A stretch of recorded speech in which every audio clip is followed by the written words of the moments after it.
السلام علیکم ورحمۃ اللہ وبرکاتہ۔ محترم بزرگوں، آج کے ہمارے ویڈیو کا ٹاپک ہے جیک فروٹ یعنی کٹہل کا کھانا جائز ہے یا نہیں ہے۔ بہت ساری افواہیں پھیلی ہوئی ہے، لوگ پریشان ہیں کہ اس پھل کو کھانا آخر جائز ہے یا نہیں ہے۔ خاص طور سے ہمارے ہندو بھائی اس کو کثرت سے کھاتے ہیں، لیکن مسلمانوں کو دیکھو تو پتہ نہیں اس پھل کو دیکھ کر وہ کیوں ڈرنے لگتے ہیں۔ آئیے دوستو، اس پورے ویڈیو میں ہم کٹہل کے کھانے کے تعلق سے صحیح مسئلہ بھی جانیں گے، کٹہل کے کچھ فوائد بھی جانیں گے اور کچھ مزید معلومات بھی۔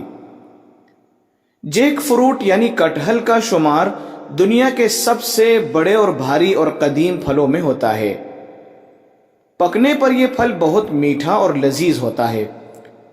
خاص طور پر ہندوستان میں اس پھل سے سبزیاں، اچار اور بہت سے مزیدار پکوان تیار کیے جاتے ہیں۔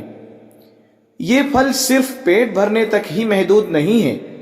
آپ کو یہ جان کر حیرت ہوگی کہ کٹہل وزن میں کمی کرانے سے لے کر کینسر جیسی مہلک بیماریوں سے بچاؤ کر سکتا ہے۔ کٹہل میں پروٹین کی مقدار دیگر سبزیوں کے مقابلے میں زیادہ ہوتی ہے، خاص طور پر اس کے بیجوں میں۔ سبزی کھانے والوں کو پروٹین کے لیے غذا میں کٹہل کو ضرور شامل کرنا چاہیے۔ کٹہل ایک خاص پھل ہے جس کو بہت سے طریقوں سے کھایا جا سکتا ہے۔ جب کٹہل پک جائے تو وہ اندر سے زرد یعنی پیلا ہو جاتا ہے، جسے آسانی سے کھا سکتے ہیں اور اس میں ایک طریقے کی مٹھاس بھی ہوتی ہے۔ کچے فروٹ کا سالن بھی بنا سکتے ہیں۔ کچے کٹہل کو کاٹنے سے پہلے اپنے دونوں ہاتھوں پر سرسوں کا تیل ضرور لگا لے، کیونکہ کچے پھلوں کا دودھ آپ کے ہاتھوں پر بھی آ سکتا ہے، جس کو دور کرنا بہت مشکل ہے۔ اس کے علاوہ آپ کچے پھل کو کاٹنے کے لیے ہینڈ دستانے بھی استعمال کر سکتے ہیں۔ پھل کو ٹکڑے کرنے کے لیے تیز چاقو کا استعمال کریں اور اسے احتیاط سے کاٹیں۔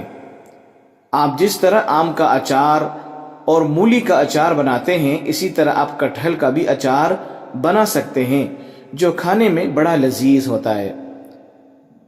رہا مسئلہ کٹہل کے کھانے اور نہ کھانے کا، تو چونکہ کٹہل کا شمار ہری سبزیوں اور ترکاریوں میں ہوتا ہے، اس لیے اس کا کھانا سبھی علماء کے نزدیک جائز ہے۔ بعض لوگوں نے یہ افواہ پھیلا رکھی ہے کہ اس کو بد جانور کے خون سے کراس کیا گیا ہے۔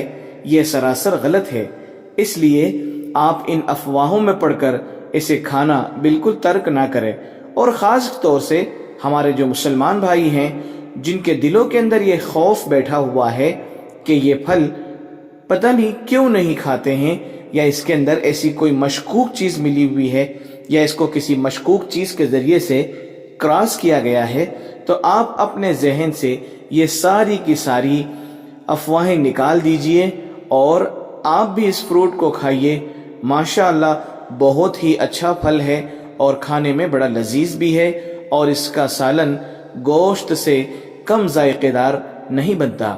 اللہ تعالی ہم سب کو عمل کرنے کی توفیق مرحمت فرمائے، آمین۔ ہماری یوٹیوب چینل راہ سنت کو سبسکرائب کریں، لائک کریں اور شیئر کرنا نہ بھولیں۔ جزاک اللہ خیر۔